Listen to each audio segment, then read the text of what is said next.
There's a lot of ballyhoo today about leadership. In fact, every time I tune into LinkedIn, I get a whole group of advice on what leaders are, to the point now where I almost avoid LinkedIn, or I scroll through really quickly. Not that it's bad advice, it's just that everybody's telling us how to be a better leader. I've pondered this. I've thought a lot about it, because what is it that makes you a leader, and how can you be a great leader? If you think about it, we all start being leaders in our early life. Any of us that have younger brothers and sisters at some point realized there was somebody watching, listening, and being led, whether we desired to do that or not. Which leads me to think, what else do we learn about leaders, about being a leader, and about being effective? Well, in school, we're often, as we become more mature, preferred roles as leaders by our coaches, by our teachers, by our parents. Why do they do that? Well, maybe that's the process of tapping into the leader within us. And then as we do it, we learn to do it well. We learn to do it better if we choose to. Because once we've been nominated and accepted the role, sometimes we decide, well, maybe I'll run for office. Maybe I'll go into business and be a leader. Let's think about exactly what this is all about. Now, Toastmasters defines a great leader as an effective communicator who leads by example, is optimistic and open-minded, and demonstrates integrity.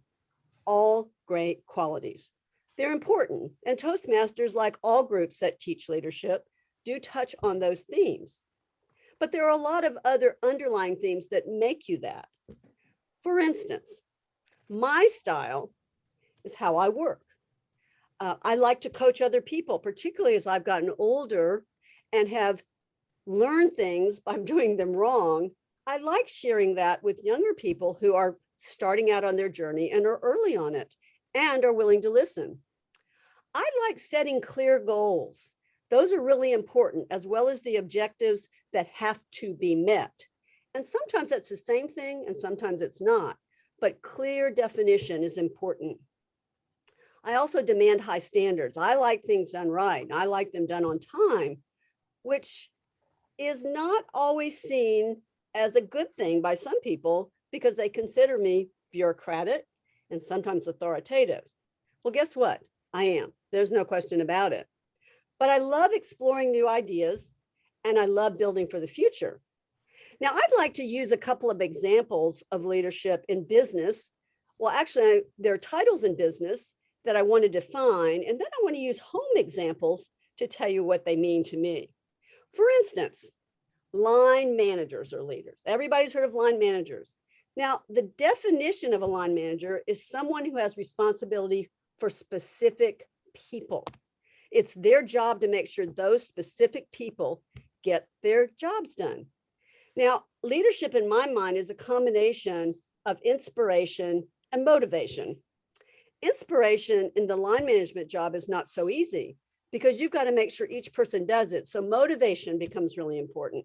And motivation comes in both inspirational ways and also in authoritative ways to get people to get those jobs done.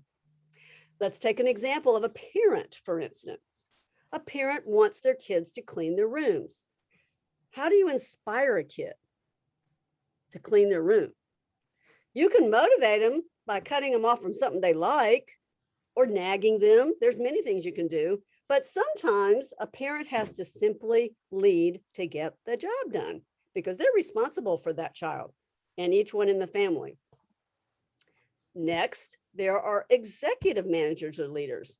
Now, an executive leader is responsible for operations and process, not the people directly.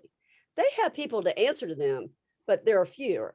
And then those people have to get everybody else, motivate everybody else to get the job done.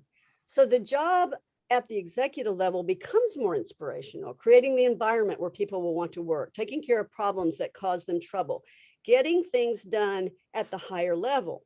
And inspiration at the executive level becomes critically important because you're having to work through other people to get the job done.